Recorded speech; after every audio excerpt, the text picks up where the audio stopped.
by reading of the Native Solidarity Statement. We'd like to acknowledge that Concordia University is on the traditional territory of the Kanien'kehá:ka, a place which has long served as a site of meeting and exchange amongst nations. The Concordia Student Union recognizes and respects the Kanien'kehá:ka as the traditional custodians of the lands and waters on which we meet today. So as Terry just mentioned, there are 2 roll call sheets going around. Please check in if you haven't got a chance to do so. We have 1 item for the agenda tonight, which is the Q-score debt treatment point.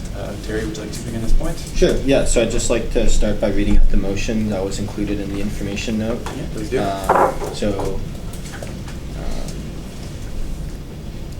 I move that the CSU approve,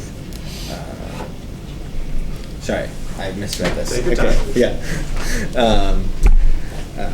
So be it resolved that the CSU approves that the debt owed by Q-Secor to the CSU be cancelled as of May 31st, 2016. Okay, thank you. That's the motion. Is there a seconder? Thank you. Motivation, go ahead. Yeah, so we just sent out directly the Deloitte opinion that we received. Deloitte's our auditors. They're also the auditors of Q-Secor. What we were primarily concerned with was unintended tax consequences as a result of this debt forgiveness, both for the CSU and Q-Secor. And I went about just including directly from the opinion in the information note, but I'll just read it here.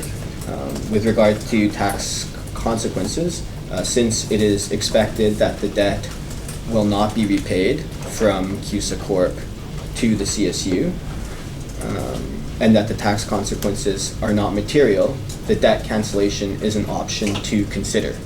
So Deloitte, I don't think Deloitte would be encouraging us to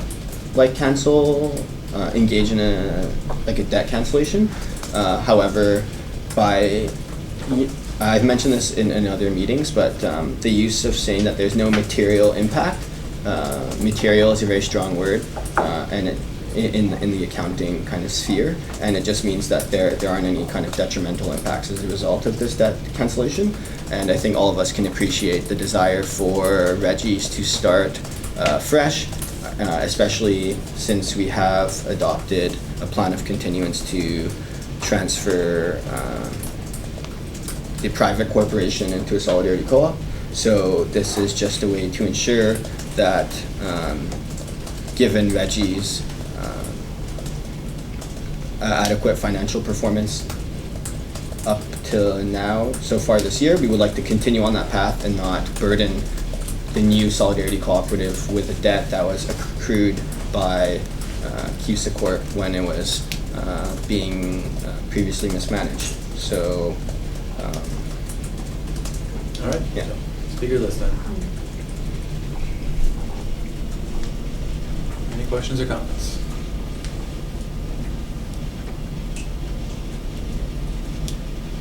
Okay. I can just say one more thing. Please do. Perfect.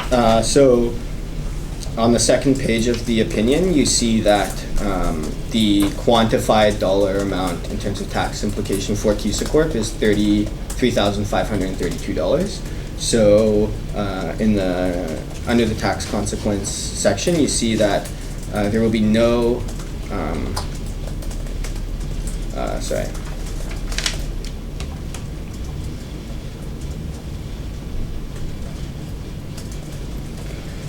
we've mentioned that the tax implications or the consequences for the CSU is nil, and for Q-Secor it's negligible. So what we mean by negligible is that it will cost $3,532.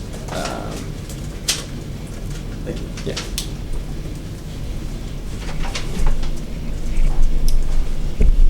Okay. Nothing further is to be added. Then we can proceed to a vote. Somebody call for the vote. Otherwise, we'll adopt that unanimously.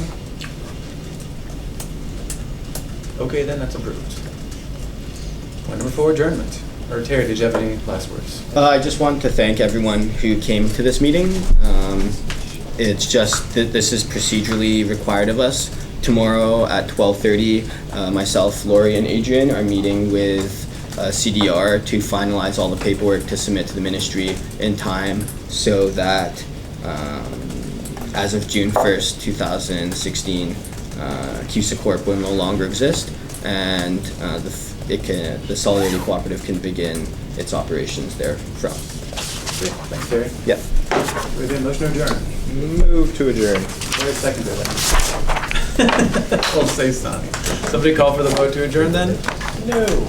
All right, thanks everybody. Thank you. So reminder, next council meeting is next Wednesday. And it's at Loyola.